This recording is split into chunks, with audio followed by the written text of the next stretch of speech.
Hello again, nagbabalik ulit tayo. Ito po yung part 2 ng ating migration process sa ating new normal. So, ito yung bibigyan lang ako ng mga ilang quick snapshots sa ating mga jargon, educational jargons. Siguro ay naririnig nyo na rin siguro sa TV. Yun nga lang, marami pa rin misconceptions on how we're going to define and use these terms. Okay, let's start. So let's start. Umpisa natin sa combined open learning and distance education and as well e-learning. So itong tatlong component na ito, convergence of open learning, distance education, and e-learning.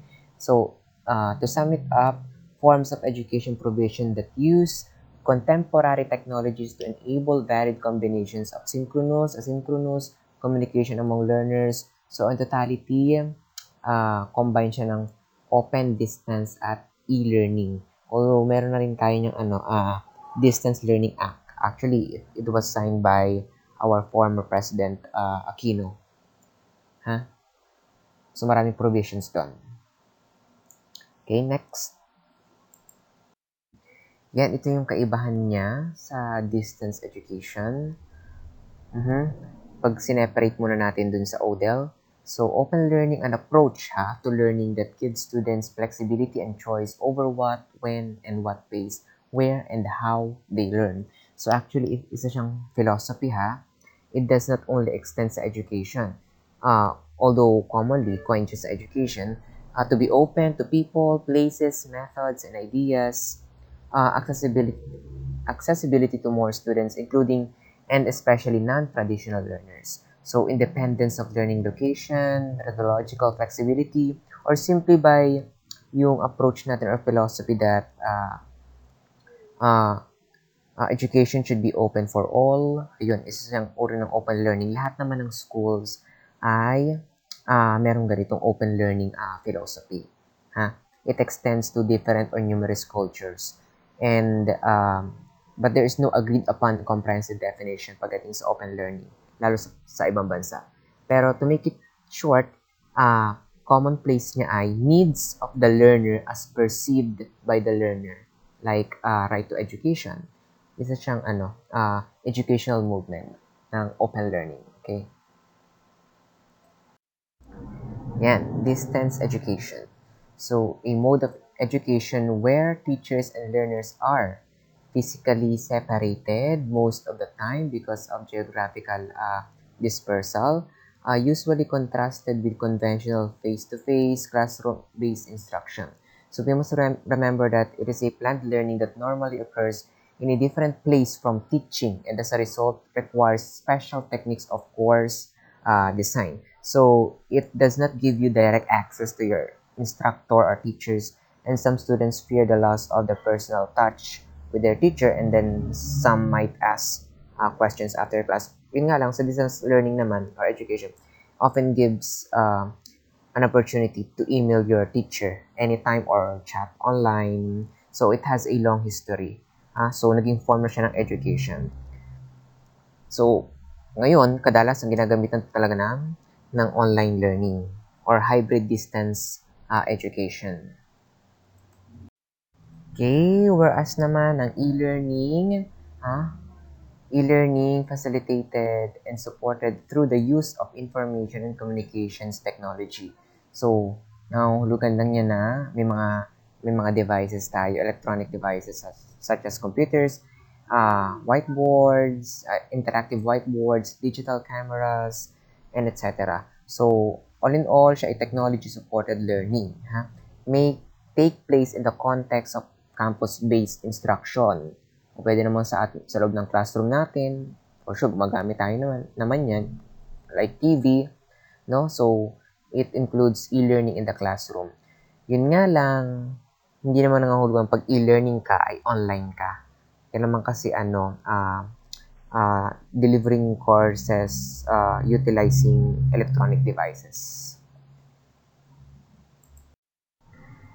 Online learning naman, it involves use of the internet to access learning materials, to interact with the content, instructor, and other learners, and to obtain support during the learning process. So, ang online learning naman, tandaan nyo siya na education that takes place over the internet. So, isang type ng distance education. But, it is not always distance education. It may be component of conventional on-campus education. Okay? Remember that. Yan, bali ito naman yung dalawang terms na dapat familiar kayo lalo na sa distance education, online learning, at sa mga web services. So, pag sinabing synchronous lang, simply in real time at the same time. Yan yung mga video conferencing, yung ginamit yung Zoom meeting nyo o kaya Google Meet, live chats, live stream videos. Meanwhile naman, yung asynchronous naman, at different times. Like yung email natin, pag ako nag-send sa Gmail, it's up to you kung anong oras nyo maaari makita. Screencast, ano pa, flip grid videos. Actually, yung flip grid videos ay yung kasi mga ilang minuto lang tong palitan. Let's say si teacher magbibigay let's say ng 90-second video sa kanyang estudyante kung ano yung mga responses, and then in turn, yung mga estudyante naman niya maaaring magre-reply din through video, pero hindi naman siya umaabot ng typical na ilang oras, flip grid. Ano pa, blog post and comments. So, yun yung mga bahagi po ng asynchronous. Now, tungo naman tayo sa blended learning. Ito yung pedagogical approach that combines face-to-face meetings with deliberately designed online activity. So such as online discussion forums to discuss particular course topics outside of regular class hours. Integration of face-to-face, oral communication, and online written communication.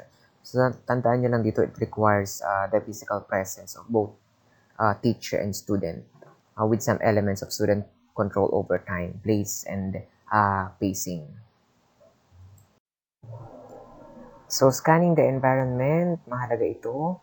So, lahat ng nabanggit nating modalities, lahat ng ways, lahat ng techniques, and philosophy sa education, lahat yan ay kailangan po ng environmental scanning para ma-determine lang, ang essence ito para ma-determine yung future direction. So, sa tingin nyo ba, ready na ba tayo? Hindi ko lang alam.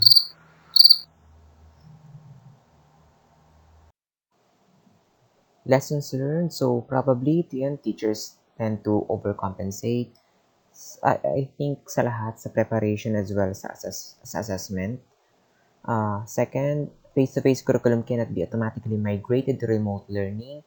We cannot actually, for now, substitute face-to-face curriculum and proceed to remote learning. Lalo hindi naman taga-ready kahit nga yung distance education sa atin we need more orientations and briefing para diyan. On-screen time should be limited.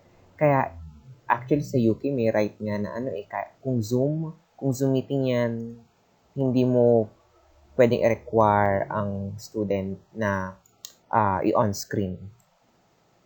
Parent involvement is critical. Stronger communication and relationship among teachers, parents, and students, crucial siya, mahalaga. Team approach to instructional delivery is necessary. So, I need your feedback. Kaya kumuha namang inputs coming from you. And as well as video chat, kaya ako'y less ako dyan. Hindi naman sa ako nagdi-dissent.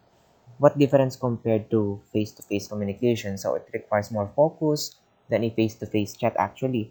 So, video chats mean we need to work harder to process non-verbal cues, including our facial expressions, the tone, the pitch, yung ating body language, diba? You cannot relax into that kind of conversation naturally. And there are actually study indicated and show that delays on phone or conferencing systems shaped our views negatively. Kahit nga yung 1.2 seconds, according to them, ay we tend to perceive the responder as less friendly or focused. So, yun sa mga nakikita ko ring critical pace, lalo doon sa mga first year students ko. Siguro share ko lang din yung tinatawag nating self-complexity theory. So, Actually, yun is sa social psychology. It posits that, individuals have multiple aspects katulad ng mga context-dependent social roles bilang isang tatay, nanay, isang estudyante, isang anak, or kapatid, or may obligasyon sa pamilya. And we find a variety healthy ways para masustain siya. Yun nga lang, pag na-reduce ang alinman doon ay we become more vulnerable to negative feelings. So, isa mga challenge yan para sa atin. Okay, guys, bali share ko na lang tong kay Kubler-Ross change curve. Although kung nabanggit na rin ito sa inyong psychology as subject, ito ay commonly model sa grief.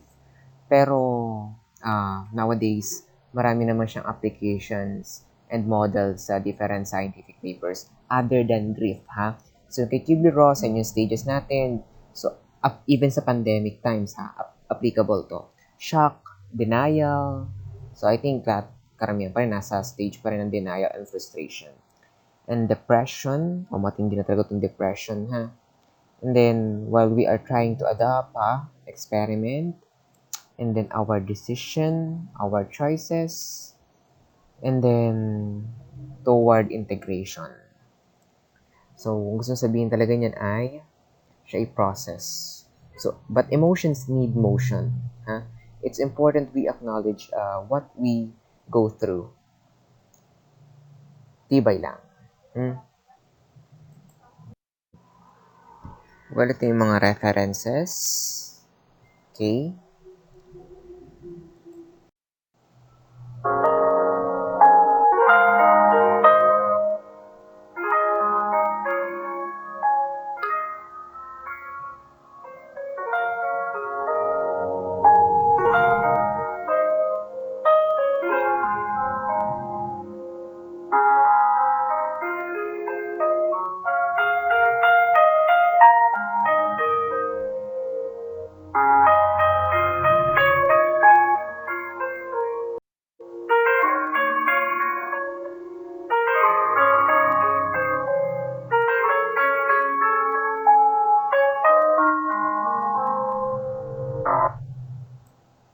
Bye. Thank you.